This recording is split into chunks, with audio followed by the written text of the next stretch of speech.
రోడ్లపై తాను చేసిన వ్యాఖ్యలను బీఆర్ఎస్ తప్పుడు ప్రచారం చేస్తుందని అన్నారు ఎంపీ కొండా విశ్వేశ్వరరెడ్డి.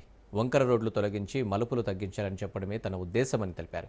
ఎంపీగా చేవెళ్ల ప్రాంతాన్ని అభివృద్ధి చేశానని చెప్పారు. చేవెళ్ల హైవే విస్తరణ చేయడంతో పాటు మలుపులు తగ్గించాలని అంటున్న ఎంపీ కొండా విశ్వేశ్వరరెడ్డితో మా ప్రతినిధి రాజు ఫేస్ టు ఫేస్. పై ఎక్కువ గుంతలు ఉంటే తక్కువ ప్రమాదాలు జరుగుతాయి, వాహనాలు నెమ్మదిగా వెళ్తాయని కొండా విశ్వేశ్వరరెడ్డి చేసినటువంటి కామెంట్స్ వెనక ఉన్నటువంటి అర్థం ఏంటి, ఎందుకు ఆ కామెంట్స్ చేయవలసి వచ్చింది అనేది తెలుసుకునేటటువంటి ప్రయత్నం చేద్దాం. ప్రస్తుతం మనతో పాటు ఎంపీ కొండా విశ్వేశ్వరరెడ్డి ఉన్నారు, వారిని అడిగి తెలుసుకుందాం. మొట్టమొదలు నేను సోషల్ మీడియాలో కామెంట్ చేయలేదు, ఎక్కడ కూడా కామెంట్ చేయలేదు. ఇక్కడనే ప్రెస్ కాన్ఫరెన్స్ పెట్టి అర్ధగంట వివరంగా చెప్పినాను. చరిత్ర నిజాం కాలం నుంచి స్వాతంత్రం వచ్చినాక ఈ హైవే అలొకేట్ అయినాక 2016లో అక్విజిషన్, తర్వాత ఇప్పుడు ఎన్జీటీ కేసు, తర్వాత ఇప్పుడు ఎన్జీటీ కేసు కొట్టేసింది. ఇప్పుడు డెవలప్మెంట్ గురించి అన్నీ కూడా చెప్పినాను వివరంగా. నేను కామెంట్ ఎక్కడ చేయలేదు. దాంట్లో ఎడిట్ చేసి కట్ చేసి ఏదో ఈ టీఆర్ఎస్ వాళ్ళు ఎవరైతే వాళ్ళే దొంగలో వాళ్ళ వల్లనే అయిందో 2016లో ఇది శాంక్షన్ అయింది. వాళ్ళు ప్రభుత్వం నుండే 10 ఏండ్లు 6 ఏండ్లు డిలే చేసి 2022లో అక్విజిషన్ 6 ఏండ్లు వాళ్ళు డిలే చేసింది. దాని తర్వాత ఎన్జీటీ కేసు వల్ల డిలే అయింది. కానీ నేను మీరు మొత్తం వీడియోస్ చూడండి. ఇది వంకర తింకర స్టేట్ హైవేను భూస్వీకరణ చేసేది కేంద్ర ప్రభుత్వం. డబ్బులు ఇస్తే వీళ్ళు చేస్తారు. అది వంకర తింకర దాన్నే పక్కకు వాళ్ళ రియల్ ఎస్టేట్ లబ్బా లేకుంటే ఏందో తెలియదు. అయితే ఆ వంకర తింకర దాన్నే వెడల్పు చేసిండ్రు. అంటే ఇటుపక్క అటుపక్క భూమి కొన్నారు. కొని హైవే పెట్టాలంటే గట్లే పెట్టాలి. ఆ వంకర తింకర ఉంటే అది డేంజరస్.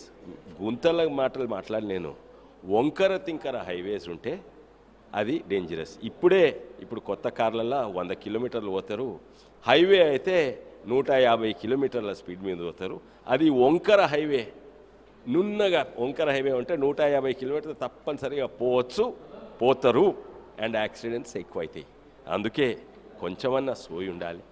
ఇదా సమయం. దీని రాజకీయాల కొరకు, ఎలక్షన్స్ కొరకు మాట్లాడుతున్నారు టీఆర్ఎస్. వాళ్ళ వల్లనే అయింది. అండ్ తప్పులు వాళ్ళయే. గుంతల గురించి కూడా చెప్తా. అండ్ ఇప్పుడు కూడా ఈ ఇప్పుడు కాదని ఎలక్షన్స్ అయిపోగానే, అప్పటి వరకన్నా ఇప్పుడేమో ఎలక్షన్స్ మనసులో పెట్టుకొని మాట్లాడుతున్నారు. ఇది ఇంకా 2-3 ప్రమాదాలు ఉన్నాయి. ఇవి తప్పు సరిదిద్దకుంటే ఇంకా ఎక్కువ మంది చచ్చిపోతారు. మీరందరూ కూడా నేను బీజేపీ ఎంపీను, నితిన్ గడ్కరీ గారు తెలుసు, ప్రసాద్ కుమార్ గారికి, సవితా ఇంద్రారెడ్డి గారికి, కాళ యాదయ్య, రత్నం గారికి, రామ్మోహన్ రెడ్డి గారికి, మనోహర్ రెడ్డి గారికి, అందరు కూడా, మహేశ్వర్ రెడ్డి గారు అందరు కూడా రాండ్రి నితిన్ గడ్కరీ దగ్గర పోదాము. ఆ కేసీఆర్ కొడుకు ప్రభుత్వం ఉంది కదా, టీఆర్ఎస్ ఇప్పుడు పేరు మార్చుకున్న బీఆర్ఎస్ పార్టీ, వాళ్ళు ఏం చేసిండ్రు? డబ్బులు లేకనా కాళేశ్వరంలో కుమ్మరిచ్చా ఏం చేసిండ్రో, లేకుంటే కాంట్రాక్ట్ల కొరక? సాధారణంగా రోడ్ వేస్తే స్టేట్ అన్న నేషనల్ వేస్తే ఇంకెక్కువ ఉంటాయి. కానీ 6-7 ఏళ్ళు ఉంటాయి. వీళ్ళు రోడ్ వేస్తారు, మళ్ళీ 3 ఏళ్ళకి ఇంకో రోడ్ వేస్తారు, మళ్ళీ 3 ఏళ్ళకి ఇంకో రోడ్ వేస్తారు. ఎందుకంటే గ్యాంగ్ మెన్ అనే ఉంటారు. ట్రైన్ పట్టాలను మెయింటైన్ చేసే గ్యాంగ్ మెన్, అంటే కంకర పోతే పారతో గుంచుతారు. అట్లే రోడ్లకు కూడా R&B డిపార్ట్మెంట్లో గ్యాంగ్ మెన్ ఉండేది. ఆ గ్యాంగ్ మెన్ను తీసేసాడు కేసీఆర్. గ్యాంగ్ మెన్ ఏం చేస్తారు? చిన్న గుంతుంది అనుకోండి, ఆ గుంతల చూడంగానే వాళ్ళతో మట్టి అన్నీ నింపుతారు, కంకరనని నింపుతారు, లేకుంటే డాంబర్ కంకరనని నింపుతారు. నింపితే ఆ చిన్న గుంతగానే ఉంటుంది. మళ్ళీ పోతే మళ్ళీ నింపుతుంటారు.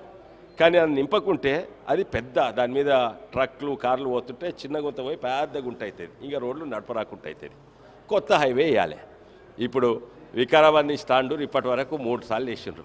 3 ఏళ్ళకి ఒకసారి హైవే, 3 ఏళ్ళకి ఒకసారి కాంట్రాక్ట్ అంటే వాళ్ళకి పండుగ, కాంట్రాక్ట్ అంటే వాళ్ళకి కమిషన్. అయితే శంకర్పల్లి, నవాబ్పేట్, వికారాబాద్ రోడ్ చూడండి ఎంత ఘోరంగా ఉంది. మరపల్లి రోడ్ చూడండి, మోహన్పేట్ మరపల్లి ఎంత ఘోరంగా ఉంది. కోట్పల్లి మోహన్పేట్ చూడండి ఎంత ఘోరంగా ఉంది. అది ఒక్కసారి కాదు, 2-3 సార్లు వేసిన ఇవి. అయితే గ్యాంగ్మెన్లు తీసిండ్రు. దానివల్ల రోడ్లు కూడా ఉన్న కొత్త రోడ్లా లేవు. వేసేటవన్నీ కేంద్రమే వేస్తుంది. నేషనల్ హైవేస్ అన్నా, సెంట్రల్ రోడ్ ఫండ్స్ అన్నా, ప్రధానమంత్రి గ్రామ్ సడక్ యోజన అన్నా, లేకుంటే నా ఎంపీ ల్యాడ్స్. నేను ఇచ్చిన రోడ్స్ ఏ ఎంపీ ఇవ్వలేదు. ఎందుకంటే ఎంపీకి ఓన్లీ 5 కోట్లు ఉంటే 11 కోట్లు తక్కువ ఉంటాయి. ఇచ్చినాను. అది వికారాబాద్ ఈ ప్రాంతంలో ఇచ్చినాను. పూర్తి స్థాయిలో కూడా అటు కొండా విశ్వేశ్వరరెడ్డి చెప్తున్నటువంటి మాట ఆ వంకర టింకర రోడ్లు గురించే నేను ప్రస్తావించాను తప్ప గుంతలు ఎక్కువగా ఉంటే ప్రమాదాలు తగ్గుతాయి అనేది నేను ఎక్కడ చెప్పలేదు అనేది కూడా వారు చెప్తున్నటువంటి పరిస్థితి అయితే ఉంది. కెమెరా పర్సన్ వరుణ్తో రాజు న్యూస్.